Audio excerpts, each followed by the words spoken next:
The sun beat down on dusty Redemption Gulch, painting the arid landscape in shades of ochre and rust. Years of running had etched themselves onto Elias's face, a roadmap of regrets and close calls. His horse, old and tired like him, kicked up a small cloud of dust as they approached the train station. He hadn't meant to stop, but the empty canteen was a cruel master. The platform was a hive of activity, a mix of weary travelers and hardened railroad men.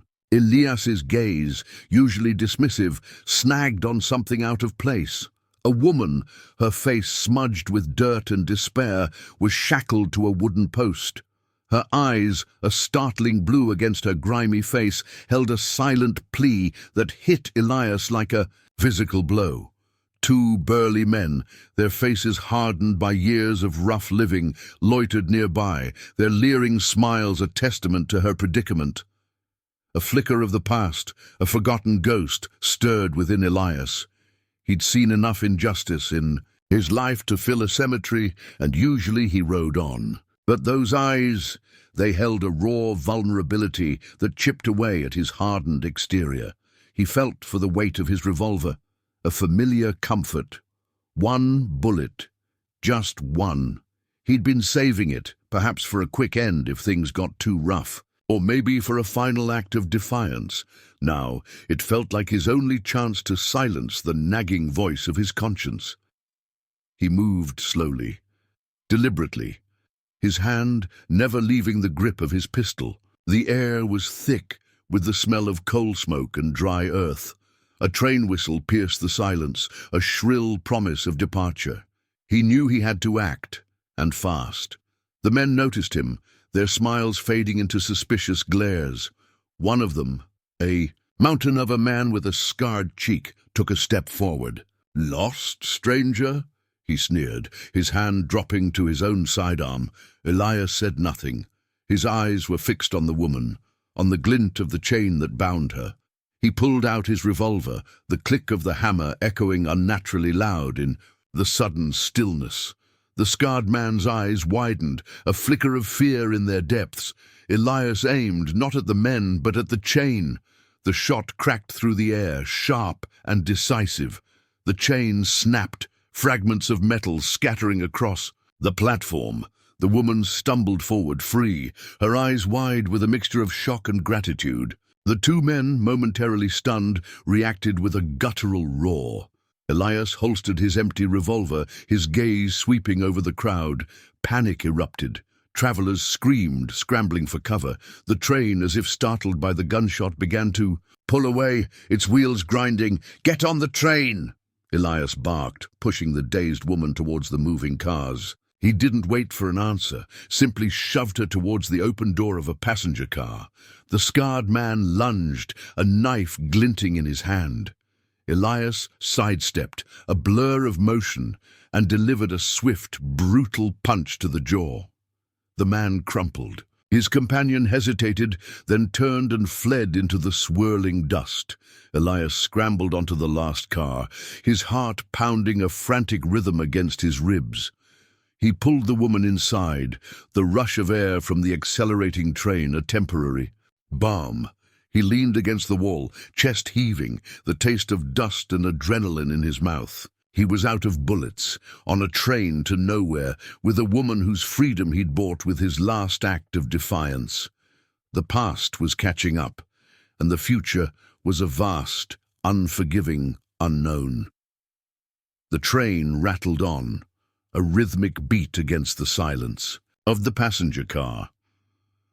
Elias slumped onto a hard wooden bench, his eyes scanning the faces of the other passengers, a mix of curious stares and wary glances. He caught the woman's gaze. She was sitting opposite him, still trembling, her eyes fixed on his empty holster. "Thank you," she whispered, her voice hoarse, barely audible above the rumble of the train. Elias merely grunted, a lifetime of solitary living making conversation feel like a foreign language. He was no hero, never had been. This was just something he had to do. He felt the weight of her unspoken questions, the burning curiosity in her eyes. He knew she wanted to know why. He didn't have an answer, not one he was willing to share. His past was a tangled mess of choices and regrets, a heavy cloak he wore to keep the world at bay. Her name, she eventually offered, was Sarah. She was from a small farm in Kansas, sold into servitude by a desperate family burdened by debt. Her story, delivered in halting whispers, was a familiar tune of hardship and injustice, a common melody in the harsh symphony of the West. Elias listened, his own past echoing in her words. He saw the flicker of a fire in her eyes, a spark of defiance that hadn't been extinguished by her ordeal. It was a fire he recognized, a reflection of a resilience he himself possessed. As the hours passed, the sun began its slow descent, painting the sky in fiery oranges and purples. The landscape outside the window transformed from arid plains to rolling hills, dotted with sparse clusters of scrub brush. Elias found himself observing Sarah, noticing the small details. The way her fingers nervously traced the worn fabric of her dress, the way her gaze often drifted to the horizon, as if searching for something lost. He realized with a jolt that he hadn't seen such genuine hope in a long time. It was a dangerous thing, hope, in a world like this. The train made a brief stop at a desolate water tower. As they stretched their legs on the dusty ground, Elias noticed a group of riders approaching in the distance, their silhouettes stark against the fading light. A cold dread settled in his gut. They were coming. He knew it. The men from Redemption Gulch wouldn't just let their property disappear. Sarah, sensing his unease, followed his gaze. Her face paled. "They won't give up," she murmured, her voice barely a whisper. Elias nodded, his hand instinctively going to his empty holster. He had no bullets, no way to defend them. This was a different kind of fight now, a fight of wits and evasion. He had to think, to find a way out of this impossible situation. The long shadows stretched across the land, mirroring the growing darkness in his mind. The past, it seemed, wasn't just catching up. It was determined to drag him back. The setting sun cast long, ominous shadows as the train continued its relentless journey. Elias paced the narrow aisle, a restless predator trapped in a cage. The thought of being cornered, defenseless, gnawed at him. Sarah watched him, her eyes reflecting the same unspoken fear. "We need a plan," she finally said, her voice surprisingly steady. "They'll be waiting at the next stop, or they'll find another way." Elias stopped, turning to face her. He hadn't expected her to be so direct, so practical. He was used to women who cowered, who waited to be saved. Sarah was different. There was a strength in her, a quiet determination that surprised him. He told her about his empty gun, the single bullet spent. Her face fell, but only for a moment. "Then we adapt," she said, her gaze firm. "What do you know about trains? About these towns?" He began to talk, explaining the layout of the carriages, the common routes, the typical schedules. He spoke of the rough-and-tumble towns, the lawless outposts, and the few places where a stranger might find a moment's peace. As he spoke, he saw her mind working, absorbing every detail. She asked insightful questions, pointing out weaknesses in his rough plan, offering surprisingly clever solutions.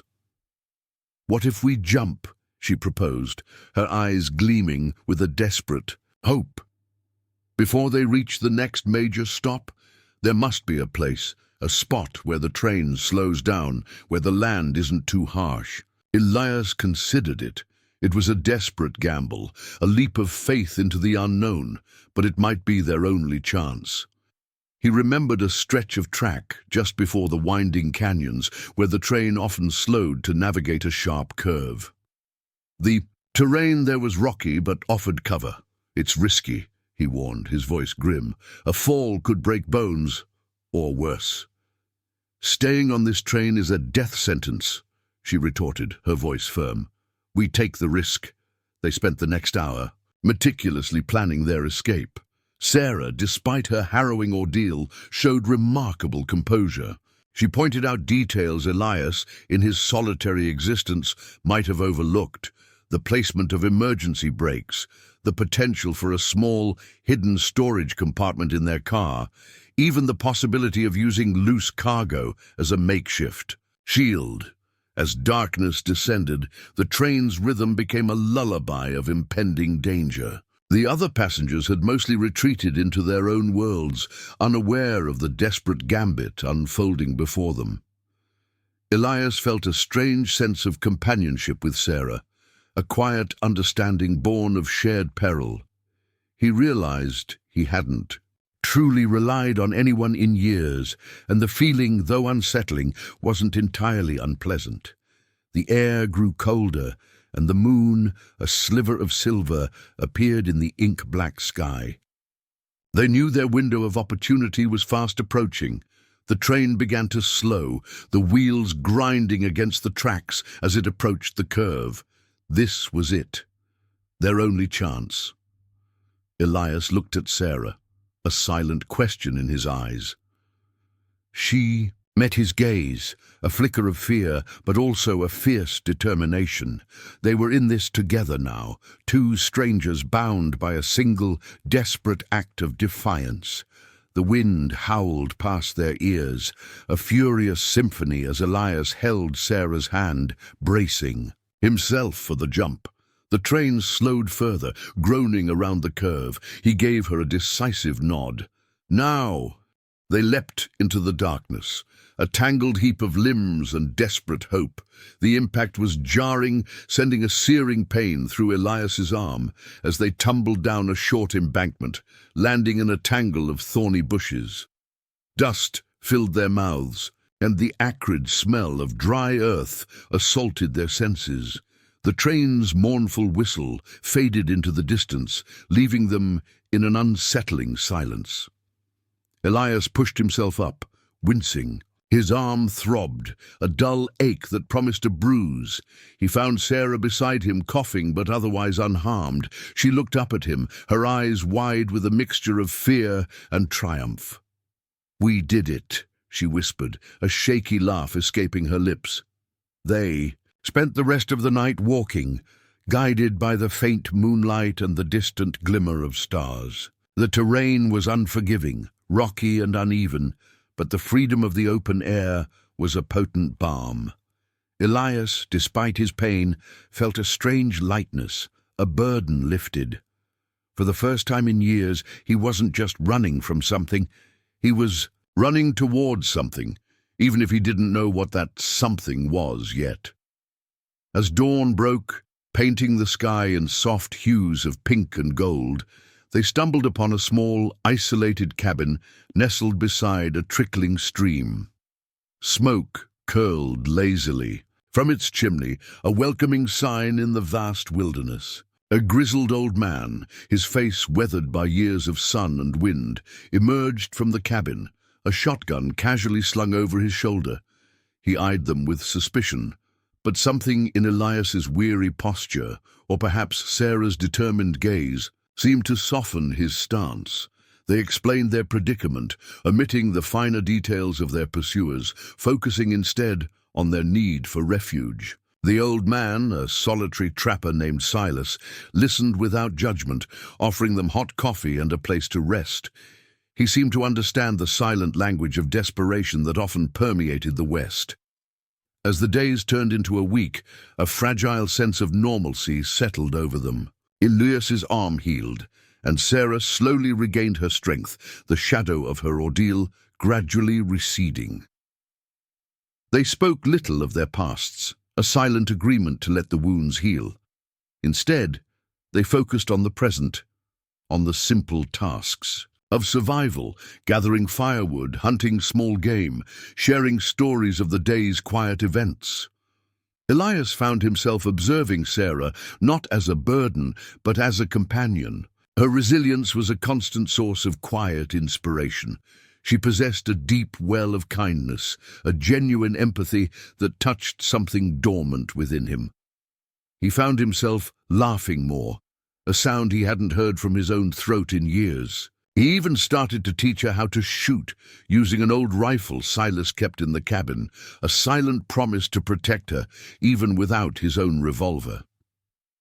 One evening, as the sun dipped below the horizon, painting the sky in a blaze of glory, Sarah looked at him, her blue eyes reflecting the fiery light. "What now?"